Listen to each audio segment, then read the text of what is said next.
Well, you were the lead vocalist on that track, so you can obviously sing. In terms of instruments, rather than asking what you play, it might make more sense to ask what you don't play. I know you play guitar, bass, and drums in various bands, Yeah. and many other miscellaneous instruments. And as a producer, it must be a tremendous advantage to be so familiar with so many critical instruments. Yeah, well, I think I've noticed this in my, playing with different bands on different instruments and stuff that I can listen to what everybody is playing. I'm not shackled to my instrument, Mm-hmm. and I think that's, I think it helps. I think the thing about specifically music, but acting is this way too. The thing you aim for is intimacy with the material. Mm-hmm. You want to be as close to it as you possibly can, and knowing how to play all these instruments, I can really pull the thing apart and put it back together again. Now, if you're a musician in the studio and you're a drummer or guitar player or bass player, I'm sure there's a comfort level knowing your producer also plays the drums or also plays the bass and can, empathize with what specific, unique to your instrument problems you may have in the studio. Well, I think it's more a question of if there's something that needs to be fixed, I can explain it in terms that the particular musician would understand, in reference to the instrument that they play. Gotcha. So, like, I can speak drummer. Right. Mostly what I do is I drop a lot of syllables. Drag your knuckles. I talk very slowly. Okay, now you're like you're selling yourself short for the people who want to hire you as a producer. They go, wait a minute. No, that's how you talk drummer. Yeah, okay, gotcha. You go, okay, this time we're gonna do it a little faster. Okay, yeah. Singers very much so like, yeah, that was a great take. Do another one and don't suck this time. That kind of thing. How much of a producer's job do you think is, technical in nature, and how much do you think is like coaching or counseling the players? Well, it depends on the guy and what he, what his specialty is. Like Tom Dowd was an engineer and producer, so he had knowledge of, how to actually operate the machinery. But I think there are dudes out there that, they don't really know how to engineer so much, but they know what a good song sounds like. Gotcha. So, the great thing about art is there's no way to do it. Mm-hmm. There's no, it's entirely up to the individual. It's whatever the situation is with that particular guy. And, that's why, they've, used so many different people. And also, what you get when you get a producer is a point of view. Mm-hmm. And hopefully, if the producer's any good, his job is to find what your point of view is and hone it to a fine point. Unless it's one of those things. But again, even at that might entail you're working with a song. Like I've worked with this for about 10 years. I'm still playing with him, but just the relationship has changed. But I've played for 10 years with this guy named Jeff Caudill, who was in a 90s punk band. They were sort of proto-emo kind of a thing called Game Face. And he was going through a sort of a singer-songwritery phase, and between he and I, we have 2 or 3 records out, and we just played everything.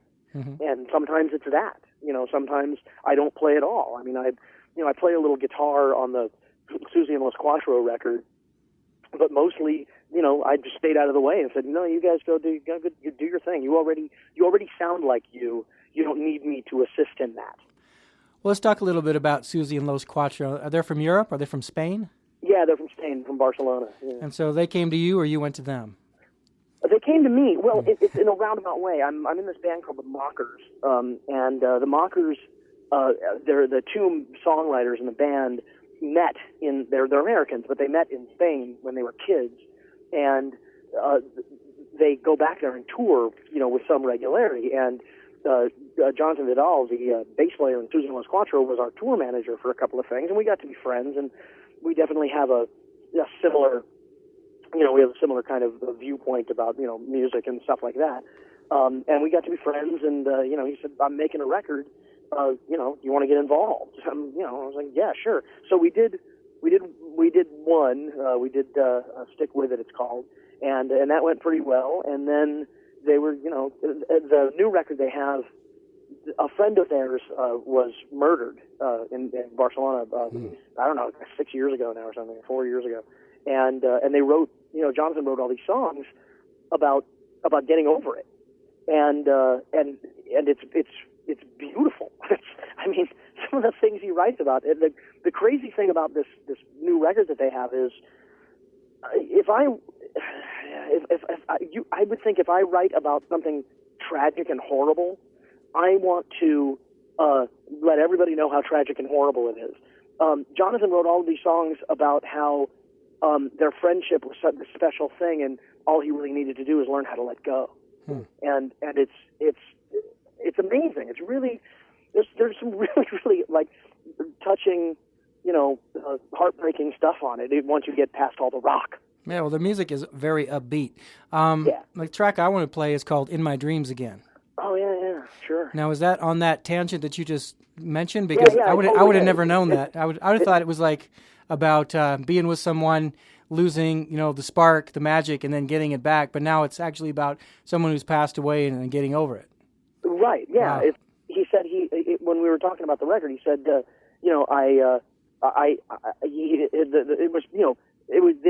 Hank was everybody's friend, but Jonathan and him were like really, really close. And he had said when he was growing up, he always wanted to have, just a kind of like a brother, like a friend that was that close. And then after he died, he was of course devastated and all of that. But then he realized, I'm back to dreaming about him again, and that's a good safe place because as Wilford Brimley says, we're never going to grow old and we're never going to die. Well, let's listen to it. This is by this band from Barcelona called Susie and Los Cuatro. We're not talking about Susie Quatro. We'll get into that later. Yes. Although I love Susie Quatro. Yeah. So this is called "In My Dreams Again." Not gonna miss you now, gonna call you up and gonna date. Down, I've been so down. We're gonna rock this town and you'll never be going away. Down, I've been so down. We got lots of plans for the future, and it's gonna be so great. We can do what we want, cause you're in my dreams again. We're gonna have a ball, everybody showing up today. Down, I've been so down. We play the music low, it's a glass to you, the great. Down, I've been so down. I know the past was already been written, but we're setting up the big erase. We can do what we want, cause you're in my dreams again. In my dreams again. In my dreams again. Now we can do what we want, cause you're in my dreams again.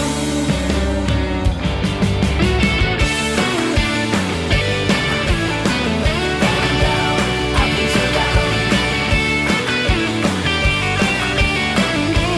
Down, I've been so down.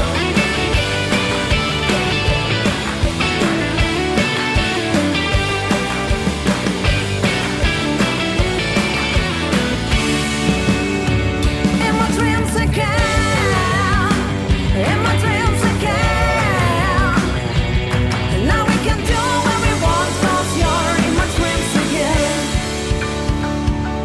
Not gonna miss you now, gonna call you up and gonna date. Down, I've been so down. We're gonna have a ball, everybody showing up today. We got lots of plans for the future, and you're the reason why it's gonna be great. Now we can do what we want, cause you're in my dreams again. Now we can do what we want, cause you're in my dreams again.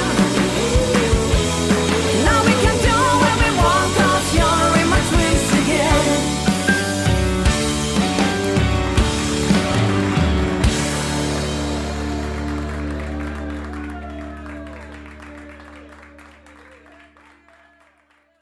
Yeah, I particularly like the sound of the bass and drums on that track. I'm sure the fact that you're a bassist and a drummer, as we mentioned, has something to do with that. That track has a fun, infectious quality to it. You can tell the musicians are having a great time, despite the subject matter.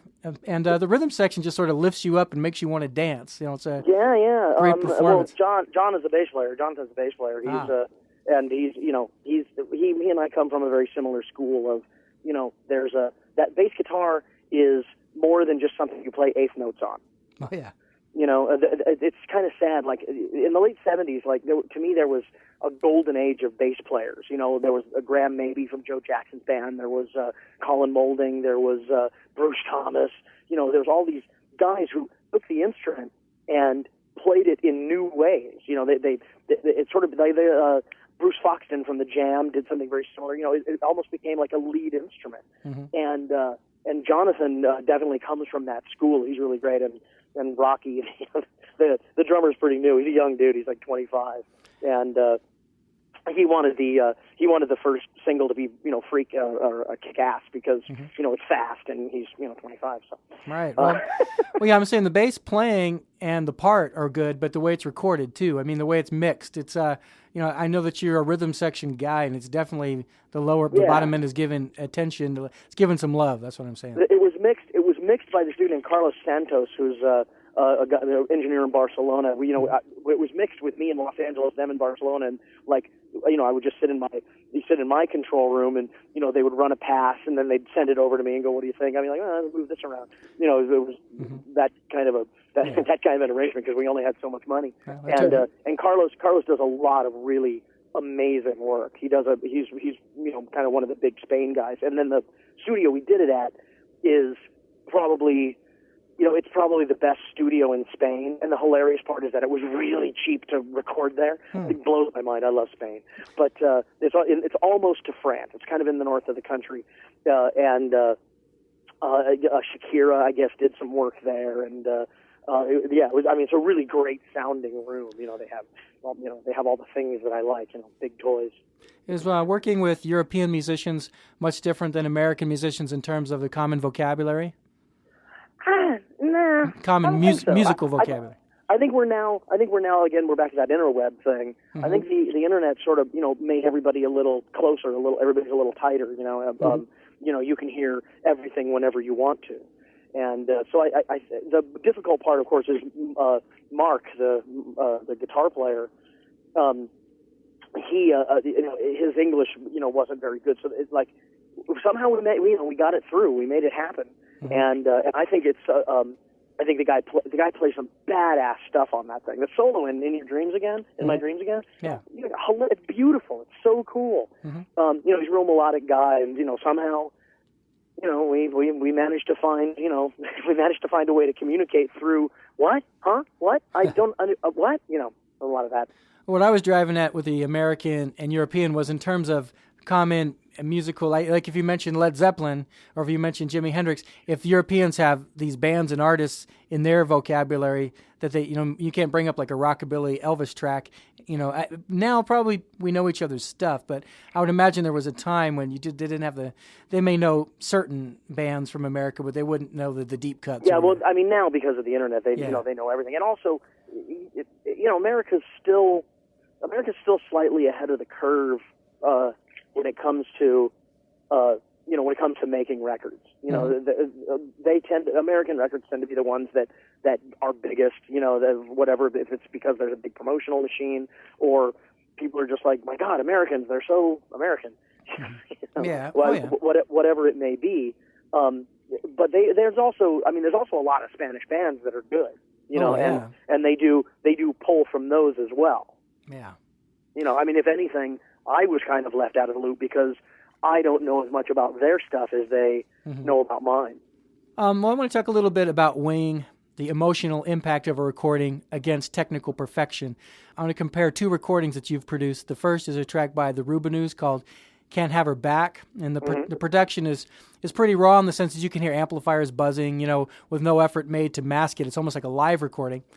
And then immediately after that, I'm going to play a track called Bergerac by the band Back Pocket Memory, which sounds very slick and modern, again with a lot of attention given to the bottom end of the recording and a lead vocal style that pretty much defines the sound of modern rock. So let's listen to these two back to back and then get your observations. So we'll start with the Rubinoos, Can't Have Her Back. You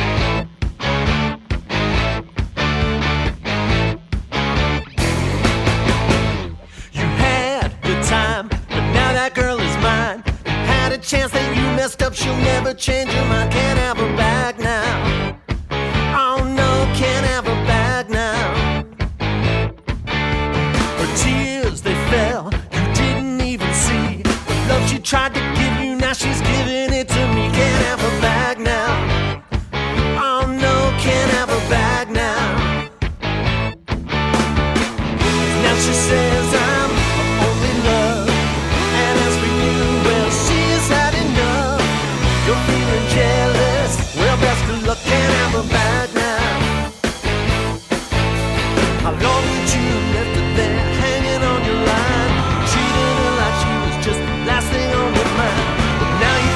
yourself in a different circumstance. Wanna start it over, but you can't have her back now.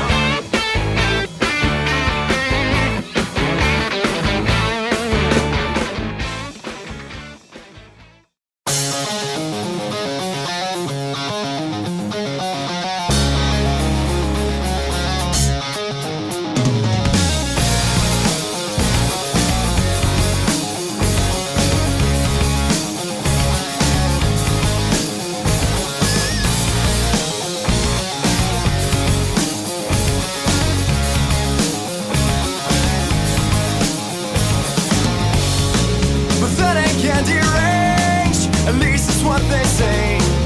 Anytime I near the act of mentioning your name, instead of turning back the clocks to show it's been forgot. A tempting summer night in that parking lot. I cannot live unless you know nothing compares to you. Oh no, so beautiful. I cannot live unless you know nothing compares to you. Oh no, so beautiful.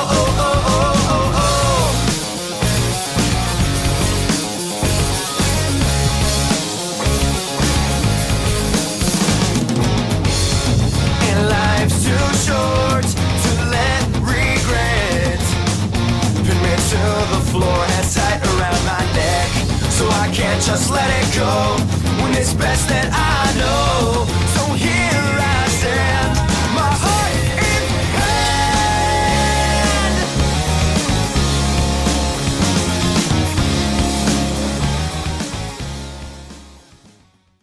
Okay, I don't know how many years apart those two recordings were, but as I said, Can't Have Her Back is more like a little power pop kind of thing. It's got the organ going, and it's got a simple message, but very catchy track.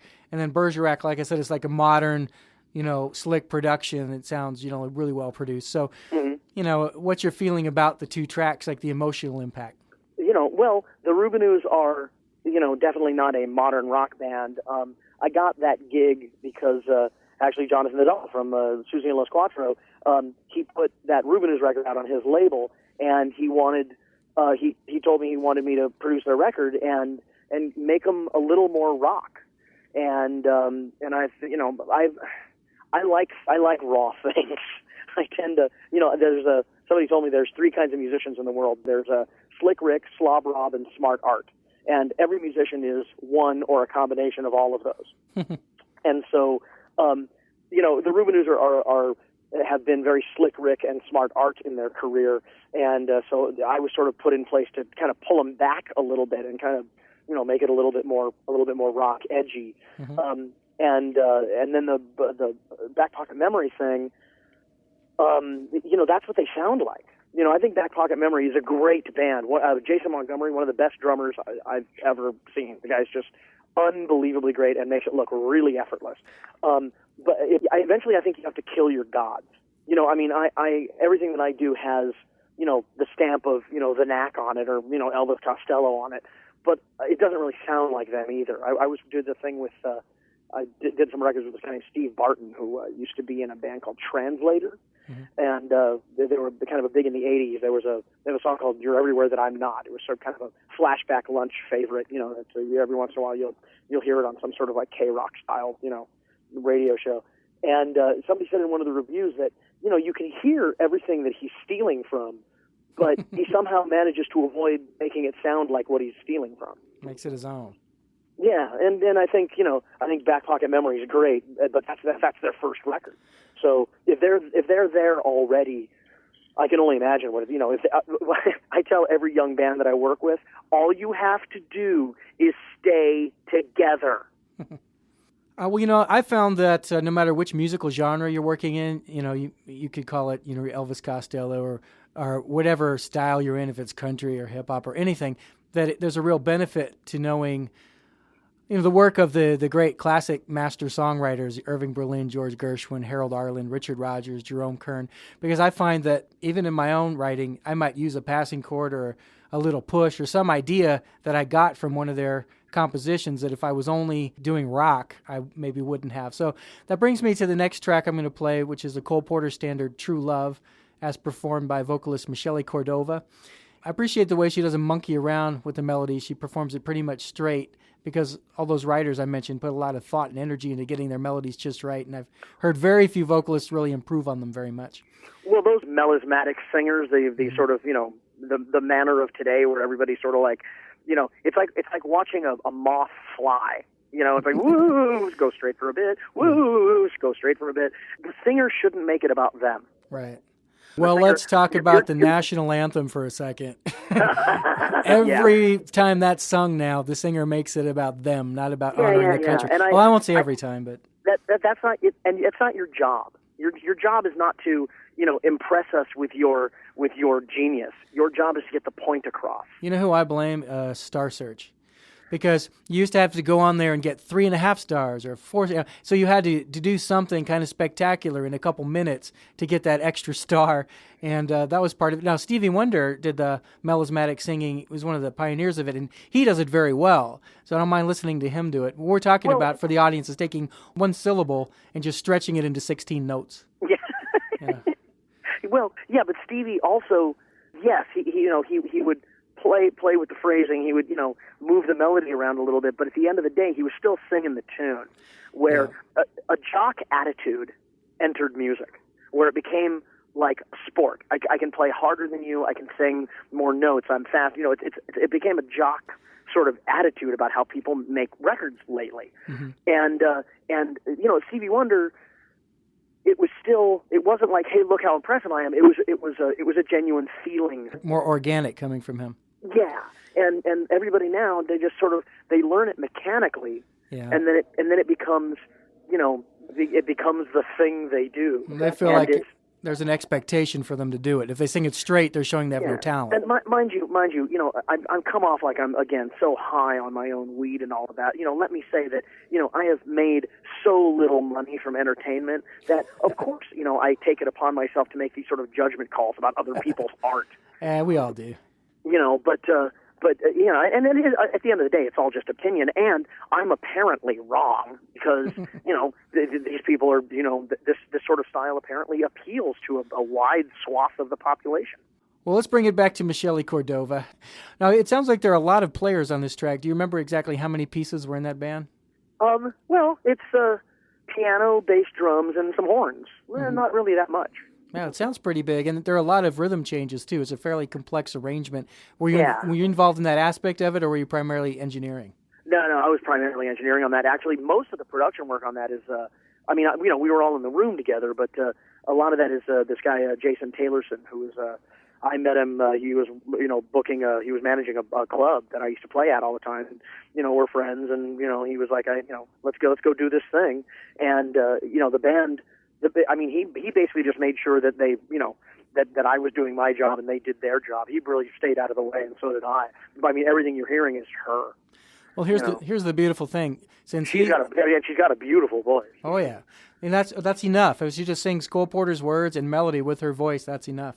And here's the beautiful thing: since he's not here and you are, you can take all the credit. In fact, for some of the younger listeners, you can even say you wrote the song. Oh yeah, I wrote that too. You'll never get caught. Yeah, I am so amazing. It kills me. Every day I look in the mirror and go, you dog, you.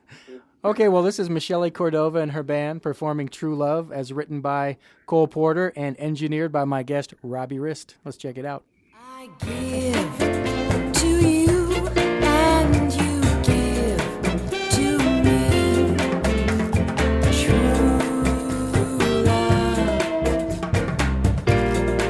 True love, on and on it will always be.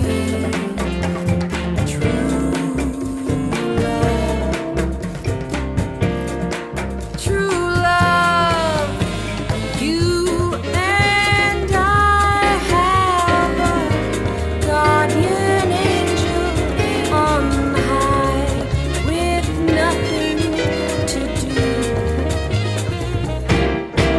but to give to you and to give to me.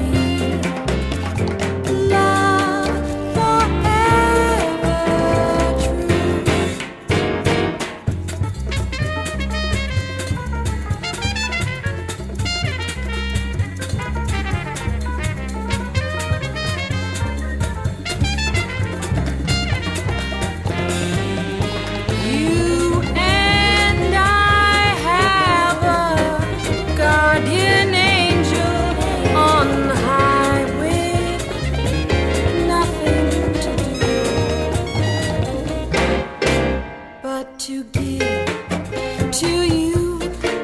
something to give to me. Love forever true. Love forever true.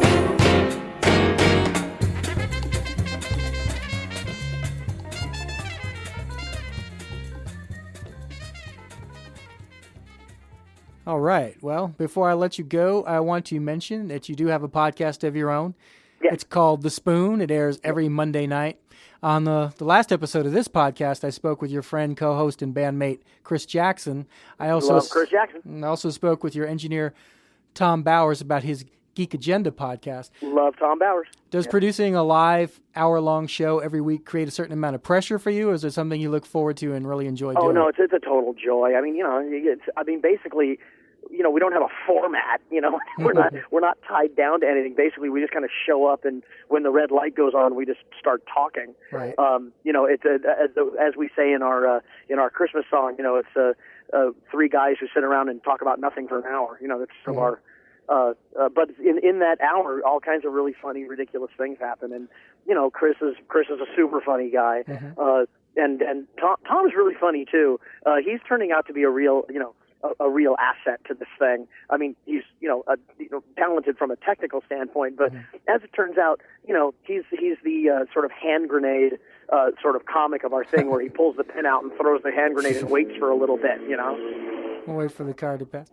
Yeah, he's his humor is not that you and Chris aren't cerebral as well, but he's like he kind of stays in that cerebral realm. There's not a lot of fart jokes and stuff coming out of Tom. No, that's Chris's world.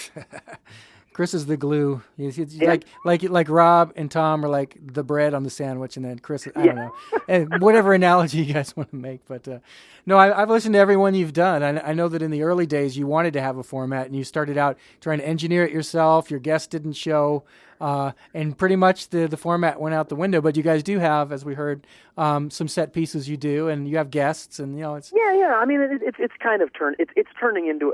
I'm probably dreading the day that it actually turns into a real show, because Tom describes it as a high wire act. It's I say it's like playing with a cat with a laser pointer, but it's he said it's a high wire act, and sometimes the thing just completely goes off the rails, and those are my favorite ones. Right. Well, plus you have the three of you at a minimum, or sometimes you're not all there, but pretty much you're all there. So if somebody's like teetering, somebody else can sort of right the ship.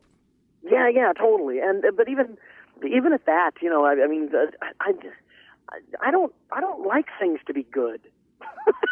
I don't.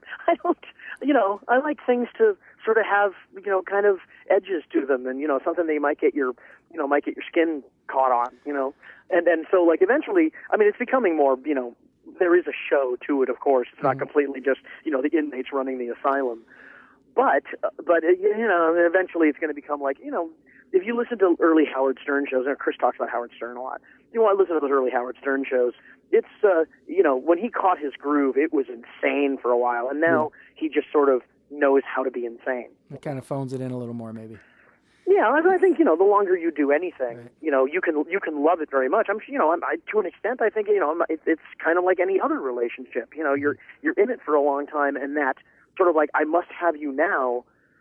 It abates a little bit. I hadn't really thought about it, but I have listened to some podcasts that are very scripted. It's like you're writing comedy sketches. Oh yeah, and yeah. That doesn't hold my attention really as well. When you just go in and you know that you're going to flip the mic on, it's a live show. Someone may call, they may not. You may say something funny, you may not. But it's just like a natural hanging with your friends kind of thing. Yeah. I don't know. I don't need that much control. Mm-hmm. I really don't. It's I like that edge. I like that sort of moment of madness where everyone kind of looks at each other and go, "What the hell just happened?" Mm-hmm. Yeah, and plus, the added dimension about being live. Because me, I pre-record my show. The thing that refreshes it for me every time is that the guest is always different. Oh yeah, well sure. I've listened to your show as well. I mean, I feel a little intimidated doing this thing because. Oh please. Well, the people you've had, look, Rusty Anderson has one of the best jobs in music. True. And, and he took time out to talk to you. I'm like, why does Dan want to talk to me? He can call Rusty up, have him on again. In addition to the spoon, let's also remind everybody, particularly our listeners who have kids, about the upcoming series premiere of Doc McStuffins on March Disney 23rd Junior. on Disney Junior. Yes, March March 23rd on Disney Junior, March 23rd on Disney Junior. And if anybody out there is interested in hiring you as a producer for their project, what's the best way for them to get in touch with you? Find me on the Facebooks. Well, Rob, I appreciate you being on the show. It's been illuminating. I appreciate your time. Thank you. No, it's been an honor. Are you kidding? This has been a ball. I love talking to knowledgeable people. It's great. I appreciate that, and maybe we'll have you on again sometime. That would be awesome. I'm going to close the show now with a recording Robbie did for a Warren Zevon tribute album. This is his interpretation of a Warren Zevon song called Mr. Bad Example. This podcast was recorded at Mojo Recording Studio in Phoenix, Arizona. It was engineered by Mike Post. Thanks for listening, and we'll see you next time. I started as an altar boy, working at the church, learning all my holy moves, doing some research, which led me to a cash box labeled Children's Fund. I'd leave the change and tuck the bills inside my cummerbund. I got a part-time job at my father's carpet store, laying tackless stripping and housewives by the score.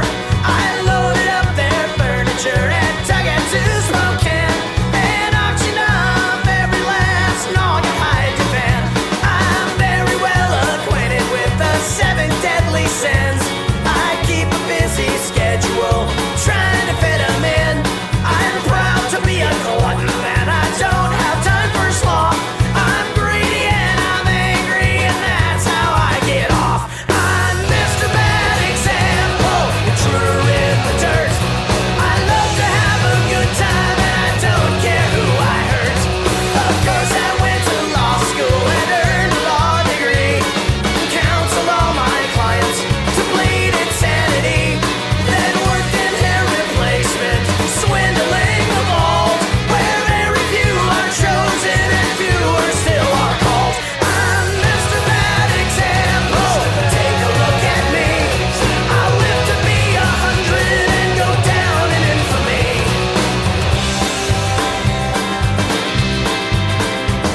Then up to Monte Carlo to play Shemanda Fair. I blew away the fortune I made transplanting hair. I laid my last few francs down on a prostitute who took me up to her room to perform the flat salute. Whereupon I stole her passport and her wig and made it to the airport where a midnight flight did hit. And 14 hours later I was down in Adelaide, looking through the wall and sipping Foster's in the shade. I'm Mr. Bad Example, intruder in the dirt. I love to have a good time and I don't care who I hurt. I'm Mr. Bad Example, take a look at me. I'll live to be 100 and go down in infamy. I opened up an agency somewhere down the line, hiring aboriginals to work the opal mines. Then I attached their wages and took a whopping cut, whisked away their workman's comp and pauperized the lot. I bought a first-class ticket